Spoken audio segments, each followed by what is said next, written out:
Now the frets, you cut a length that's just a little over long, and it goes in. We're using a little bit of white glue right on the tang, on the leading edge of the fret, just to make sure it locks in there well. I mean, there are little tangs all along the edge of the fret to grab the wood and hold it in there, which do a pretty good job. But the little white glue doesn't hurt either, and that won't cause any problems down the road.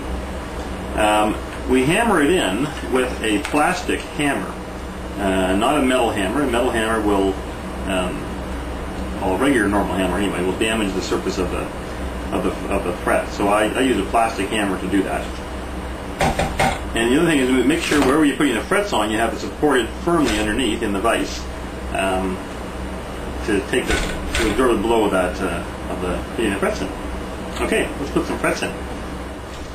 Okay, so we take our fret wires, cut off a piece that's about the right size.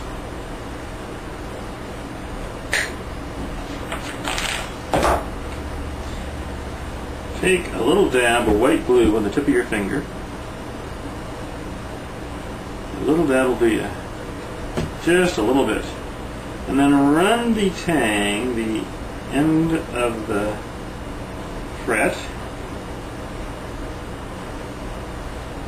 end of it along that glue. The glue's gone. And then just hammer it in. Some people start in the middle, some people start at the end. Just like that. Shouldn't take much. Just make sure the ends are down. As long as it's bent a little bit before you put it in there, you shouldn't have any problem with the ends going down, okay?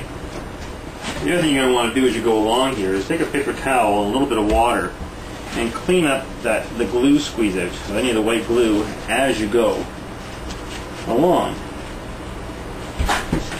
It's much easier to clean this up when it's wet than when it's dry. Now when you get up to this end, make sure you've got your jig in place here to support this free end of the fretboard, and clamp that right into the vise so that you're working on top of something solid on top of your vise. As solid as my vise ever gets. Once you get the frets all hammered in, you need to file the ends of them off flush with the fretboard. Now you can do this manually, just with a standard metal file, and if you're like me, you're clumsy, and you're always you can ride this along here, but it's always slipping and cutting across the top of the frets or diving into the headstock or something like that. So what I did is I took a piece of wood, this is ash, and I just cut a slot in it with my table saw, just with the same size as my file, and down to a depth so the file sticks up about 1/8 of an inch. And it fits in there fairly snugly, but not too snugly. And I can just sit this surface on top of the fret and run this back and forth. Much more controlled and easier to do. And just keep that up until the frets are down flush with the edge of the fretboard.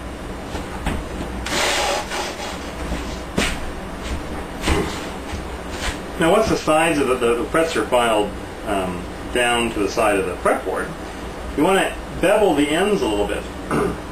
So you have the file mounted here in this block that has a 20-degree angle on the side, which that will also ride along the top of the fretboard, and put that bevel in.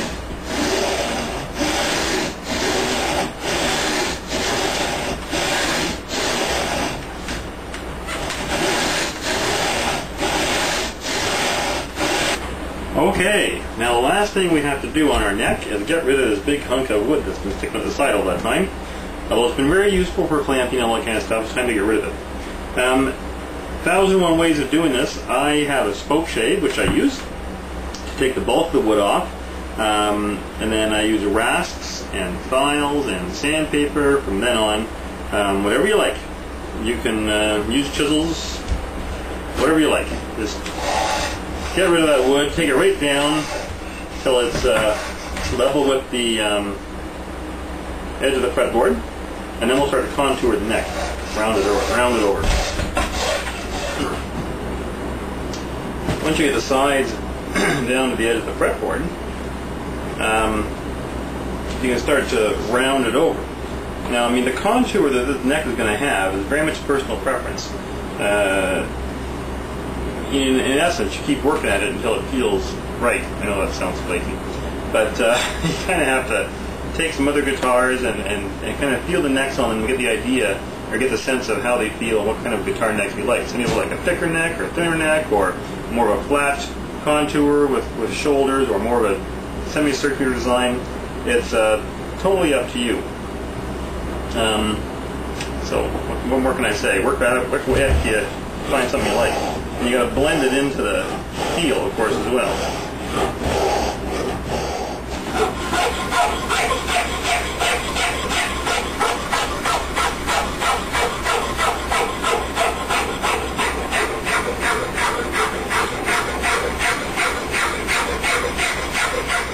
So let's take a minute to talk about position markers. They're optional. And where they go, I mean, as far as which frets you put markers on, I don't know, varies a lot from guitar to guitar.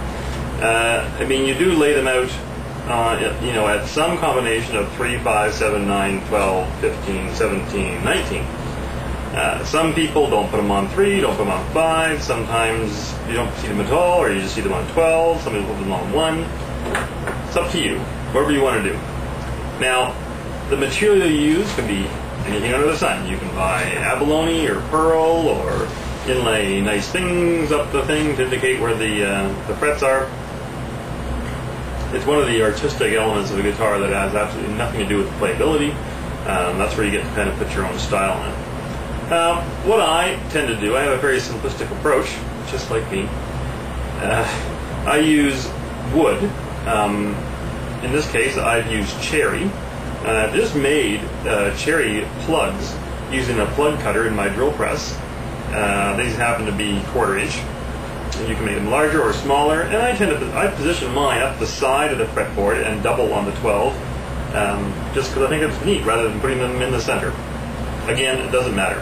And then I just drill 1/4 inch holes on the drill press and glue those plugs in and saw them off and sand them down flush. And I've done that all before I put the frets in. But it's a fairly simple task to do if you do it that way. On the side, you're going to have side dot markers as well to correspond with those. Same deal. I haven't put them on yet, but I have drilled the holes. I've drilled small holes. These happen to be 5 6/4 for no particular reason, other than I want them to be small, and a 16th seems a little too small. And I'm going to use a cherry again, and I just take a piece of cherry scrap that I have, and I stick it in a pencil sharpener, turn it down so that then the point is smaller than my 5/64, and I'll put a little glue in there, and I'll just stab that in.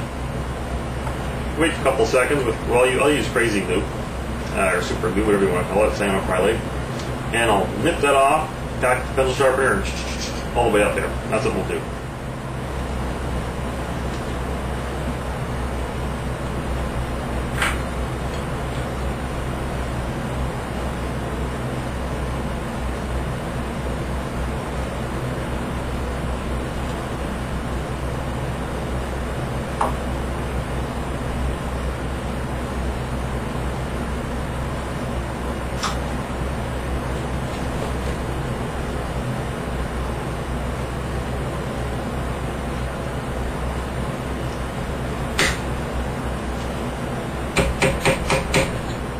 We also works great for this, round toothpicks. They're already pre-turned for you. So if you want birch, go buy a box of round toothpicks. They work great.